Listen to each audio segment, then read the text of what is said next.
you notice 10:3 of 2014. But notice where the moon is today. It's in a specific constellation that biblical astronomy calls, this is from E.W. Bullinger, the Witness of the Stars, he calls it, man calls it Capricorn, but it's actually called the fish goat. It means biblically the goat of atonement slain for the redeemed. Hallelujah. The goat of atonement slain for the redeemed. Hallelujah. Now that moon is in that spot this day. It will not be there tomorrow, nor Sunday, nor Monday. It's only there today. Hallelujah.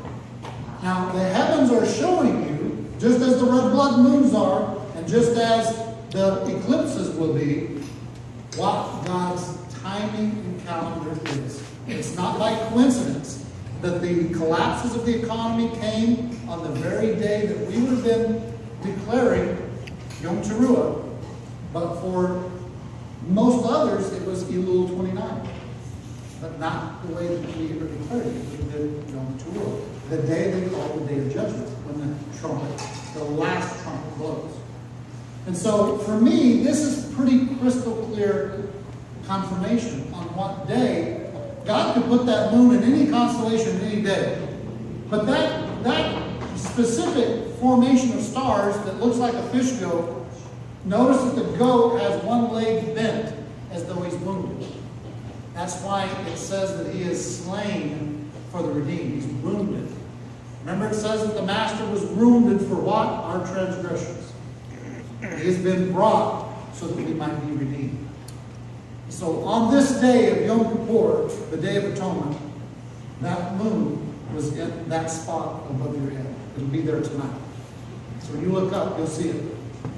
And I give God glory and praise for the things that He makes known.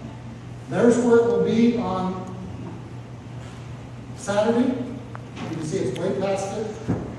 There's where it will be on Monday, the 5th. I'm sorry, Sunday, the 5th. And there's what will be on Monday, the 6th. Way past it. I'm saying this because there are people that are going to be keeping Yom Kippur on the 6th and the 5th and the 4th. So you can see where the moon is on those days. So where it will be on Sukkot, the first night. I don't have it. Let's see. I might have. Hold on. Let's see. Right there. I did put it up. I thought to myself, someone's going to ask me where it's going to be on Sukkot, and there's where it is. Why is it important that it's going to be there on Sukkot? Huh? What'd you say?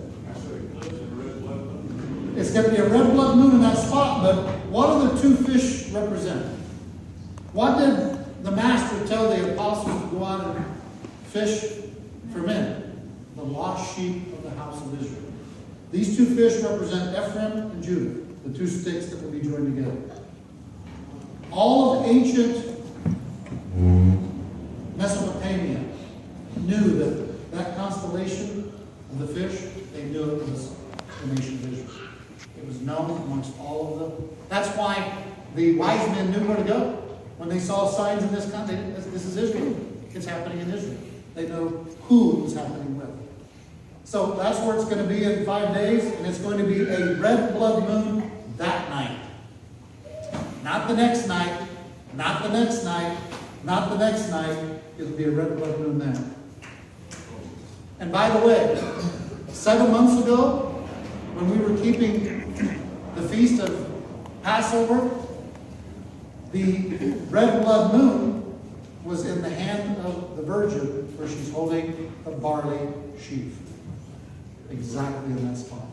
See, God shows us these things. He's bringing these things out so that He tells us, you're on right, you're on the spot, you're nailing it. This is where I want you to be celebrated. This isn't me. This is what's in the heavens. This is what's up in the sky. God created that. I didn't. I'm only making it known and shown to you so that you can give God the glory. Amen. Any